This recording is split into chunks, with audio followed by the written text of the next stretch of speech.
शांताकारं भुजंगशयनं पद्मनाभं सुरेशं विश्वाधारं गगनसदृशं मेघवर्णं शुभांगं लक्ष्मीकान्तं कमलनयनं योगिभिध्यानगम्यं वंदे विष्णु भवभयहरं सर्वलोकैकनाथं। मंगलम भगवान विष्णु मंगलम गरुड़ध्वज मंगलम पुंडरीकाक्ष मंगलाय तनोहरि। ओम नमो भगवते वासुदेवाय। आज का दिन आप सभी के लिए मंगलमय हो। आइए सुनते हैं फागुन मास कथा का 19वां अध्याय। श्री मैत्रेय जी कहते हैं, विदुर जी, उस समय महाराज पृथु का नगर सर्वत्र मोतियों की लड़ियों, फूलों की मालाओं, रंग बिरंगे वस्त्रों, सोने के दरवाजों और अत्यंत सुगंधित धूपों से सुशोभित था।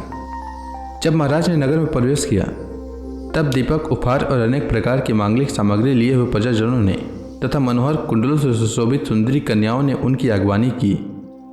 शंख और दुंदुभी आदि बाजे बजने लगे, ऋत्विजगण वेद ध्वनि करने लगे, वंदी जनों ने स्तुति गान आरंभ कर दिया। यह सब देख और सुनकर भी उन्हें किसी प्रकार का अहंकार नहीं हुआ। इस प्रकार वीरवर पृथु ने राजमहल में प्रवेश किया। मार्ग में जहाँ तहाँ पूर्ववासी और देशवासियों ने उनका अभिनंदन किया।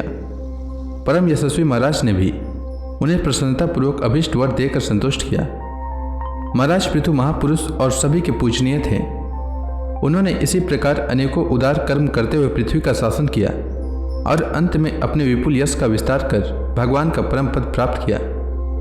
सुत जी कहते हैं, मुनिवर शौनक जी, इस प्रकार भगवान मैत्रेय के मुख से आदिराज पृथु का अनेक प्रकार के गुणों से संपन्न और गुणवादनों द्वारा प्रशंसित विस्तृत सुयश सुनकर परम भागवत विदुर जी ने उनका अभिनंदन करते हुए कहा। विदुर जी बोले, ब्राह्मणों ने पृथु का अभिषेक किया, समस्त देवताओं ने उन्हें उपहार दिए, अतः अभी आप मुझे उनके कुछ और भी पवित्र चरित्र सुनाइए। श्री मैत्रेय जी ने कहा, साधु श्रेष्ठ विदुर जी, महाराज पृथु गंगा और यमुना के मध्यवर्ती देश में निवास कर अपने पुण्य कर्मों के क्षय की इच्छा से प्रारब्धवश प्राप्त हुए भोगों को ही भोगते थे। एक बार उन्होंने एक महासत्र की दीक्षा ली। उस समय वहां देवताओं, ब्रह्मर्षियों और राजर्षियों का बहुत बड़ा समाज एकत्र हुआ। उस समाज में महाराज पृथु ने उन पूजनीय अतिथियों का यथा योग्य सत्कार किया और फिर उस सभा में नक्षत्र मंडल में चंद्रमा के समान खड़े हो गए। दीक्षा के नियमानुसार उन्होंने समस्त आभूषण उतार दिए थे। इसी से उनके शरीर के अंग प्रत्यंग की शोभा अपने स्वाभाविक रूप में स्पष्ट झलक रही थी। वे शरीर पर कृष्ण मृग का चर्म और हाथों में कुशा धारण किए हुए थे। इससे उनके शरीर की कांति और भी अधिक बढ़ गई थी। राजा पृथु ने मानव सभी सभा को हर्ष से सराबोर करते हुए अपने शीतल एवं स्नेहपूर्ण नेत्रों से चारों ओर देखा और फिर अपना भाषण प्रारंभ किया। राजा पृथु ने कहा, सज्जनों, आपका कल्याण हो। आप महानुभाव जो यहाँ पधारे हैं, मेरी प्रार्थना सुने। जिज्ञासु पुरुषों को चाहिए कि संत समाज में अपने निश्चय का निवेदन करें। इस लोक में मुझे प्रजाजनों का शासन, उनकी रक्षा, उनकी आजीविका का प्रबंध तथा उन्हें अलग अलग अपनी मर्यादा में रखने के लिए राजा बनाया गया है। अतः इनका यथावत पालन करने से मुझे उन्हें मनोरथ पूर्ण करने वाले लोगों की प्राप्ति होनी चाहिए, जो वेदवादी मुनियों के मतानुसार संपूर्ण कर्मों के साक्षी श्री हरि के प्रसन्न होने पर मिलते हैं। जो राजा प्रजा को धर्म मार्ग की शिक्षा न देकर केवल उससे कर वसूल करने में लगा रहता है, वह केवल प्रजा के पाप का ही भागी होता है और अपने ऐश्वर्य से हाथ धो बैठता है।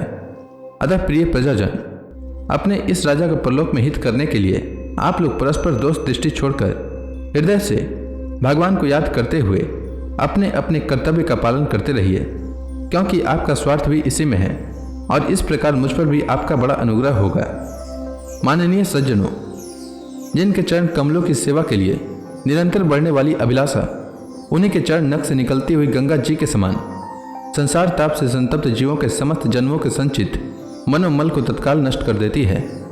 जिनके चरण तल का आश्रय लेने वाले पुरुष सब प्रकार के मानसिक दोषों को धो डालता तथा वैराग्य और तत्व साक्षात्कार रूप बल पाकर फिर इस दुख में संसार चक्र में नहीं पड़ता, और जिनके चरण कमल सब प्रकार की कामनाओं को पूर्ण करने वाला है, उन प्रभु को आप लोग अपनी अपनी आजीविका के उपयोगी वर्णाश्रमोचित अध्यापन आदि कर्मों तथा ध्यान, स्तुति, पूजा आदि मानसिक, वाचिक और शारीरिक क्रियाओं के द्वारा भजें। हृदय में किसी प्रकार का कपट न रखें तथा यह निश्चय रखें कि हमें अपने अपने अधिकारानुसार इसका फल अवश्य प्राप्त होगा।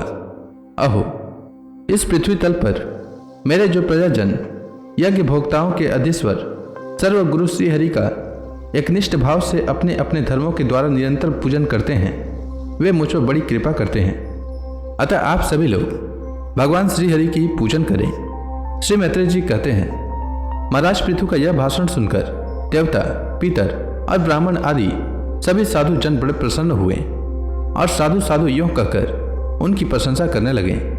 उन्होंने कहा, पुत्र के द्वारा पिता पुण्य लोकों को प्राप्त कर लेता है, यह श्रुति यथार्थ है। पापी वेन ब्राह्मणों के शाप से मारा गया था, फिर भी इनके पुण्य बल से उसका नरक से निस्तार हो गया। इसी प्रकार हिरण्यकश्यपु भी भगवान की निंदा करने के कारण नरकों में गिरने वाला ही था कि अपने पुत्र प्रहलाद के प्रभाव से उन्हें पार कर गया। वीरवर पृथु जी, आप तो पृथ्वी के पिता ही हैं और सब लोगों के एकमात्र स्वामी श्रीहरि में भी आपकी ऐसी अविचल भक्ति है, इसलिए आप अनंत वर्षों तक जीवित रहें। आपका सुयश बड़ा पवित्र है। आप उदार कीर्ति श्रीहरि की कथाओं का प्रचार करते हैं। हमारा बड़ा सौभाग्य है आज आपको अपने स्वामी के रूप में पाकर हम अपने को भगवान के ही राज्य में समझते हैं। स्वामी, अपने आश्रितों को इस प्रकार का श्रेष्ठ उपदेश देना आपके लिए कोई आश्चर्य की बात नहीं है, क्योंकि अपनी प्रजा के ऊपर प्रेम रखना तो करुणा में महापुरुषों का स्वभाव ही होता है। हम लोग प्रारब्धवश विवेकहीन होकर संसारारण्य में भटक रहे थे, सो प्रभु आज आपने हमें इस अज्ञान अंधकार के पार पहुंचा दिया। आप शुद्ध सत्व में परम पुरुष हैं, हमारा आपको नमस्कार है। श्री मैत्रेय जी कहते हैं, जिस समय प्रजाजन परम पराक्रमी पृथ्वीपाल पृथु की इस प्रकार प्रार्थना कर रहे थे, उसी समय वहां सूर्य के समान तेजस्वी 4 मुनीश्वर आए। राजा और उनके अनुचरों ने देखा तथा पहचान लिया कि वे सिद्धेश्वर अपनी दिव्य कांति से संपूर्ण लोगों को पाप निर्मुक्त करते हुए आकाश से उतरकर आ रहे हैं। राजा के प्राण सनकादिकों का दर्शन करते ही जैसे विषयी जीव विषयों की ओर दौड़ता है, उनकी ओर चल पड़े, मानो उन्हें रोकने के लिए वे अपने सदस्यों और अनुयायियों के साथ एकाएक उठकर खड़े हो गए। जब वे मुनिगण अर्घ्य स्वीकार कर आसन पर विराज गए, तब शिष्टाग्रणी पृथु ने उनके गौरव से प्रभावित हो विनयवश गर्दन झुकाए हुए उनकी विधिवत पूजा की, फिर उनके चरणों दक को अपने सिर के बालों पर छिड़का। इस प्रकार श्रेष्ठ जनोचित आचार का आदर तथा पालन करके उन्होंने यही दिखाया कि सभी सप्त पुरुषों को ऐसा व्यवहार करना चाहिए। सनकादि मुनीश्वर भगवान शंकर के भी अग्रज हैं। सोने के सिंहासन पर वे ऐसे सुशोभित हुए जैसे अपने अपने स्थानों पर अग्नि देवता। महाराज पृथु ने बड़ी श्रद्धा और संयम के साथ प्रेम पूर्वक उनसे कहा। तो इसी के साथ यह अध्याय समाप्त हुआ। इसके बाद महाराज पृथु ने क्या कहा यह मैं कल के अध्याय में सुनाऊंगा। तब तक के लिए भगवान हरि का नाम लेते रहें। तो प्रेम से बोलिए भगवान विष्णु की जय, श्री कृष्ण भगवान की जय, समस्त देवी देवताओं की जय।